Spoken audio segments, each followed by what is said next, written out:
हम मीनू झा प्रणाम करै छी समस्त मिथिलावासीके। एकटा खेलौना लऽ कऽ उपस्थित छी, संग दऽ रहल अछि श्रीमती माला झा। धन्यवाद। जय मिथिला, जय मैथिली।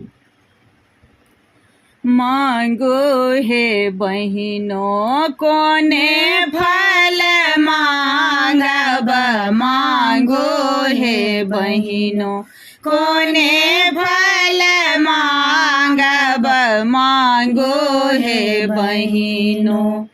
आजो के मांगल सब पायब गे दैया, मांगो हे बहिनो कोने फल मांगब, मांगो हे बहिनो। अगेला हर के हरबा मांगब, अगेला हर के हरबा मांगब, पछला हर के बरदबा हो भैया। आजो का मंगल सब पायब गे दैया, आजो के मंगल। घर निपल के चेरिया हम मांगब, घर निपल के चेरिया मांगब, और मांगब हम खबसबा हो भैया।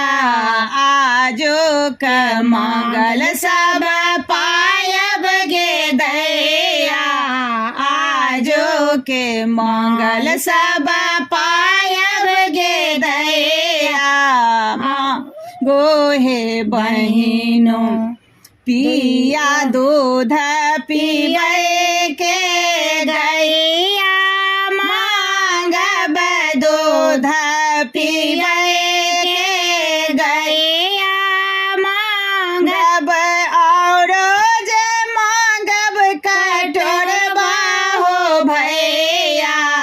आजो के मंगल सब पायब गे दैया, आजो के मंगल।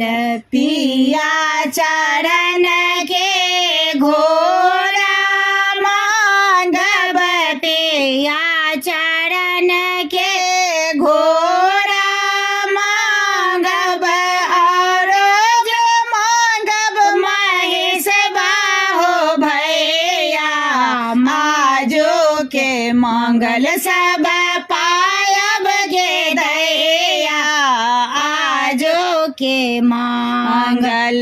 बाहर लोटे भाट पमरिया घर नदिया, बाहर लोटे भाट पमरिया घर नदिया।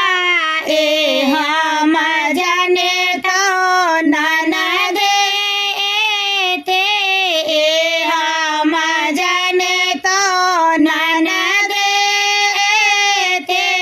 कदले बन जाकर बेटा जन्मब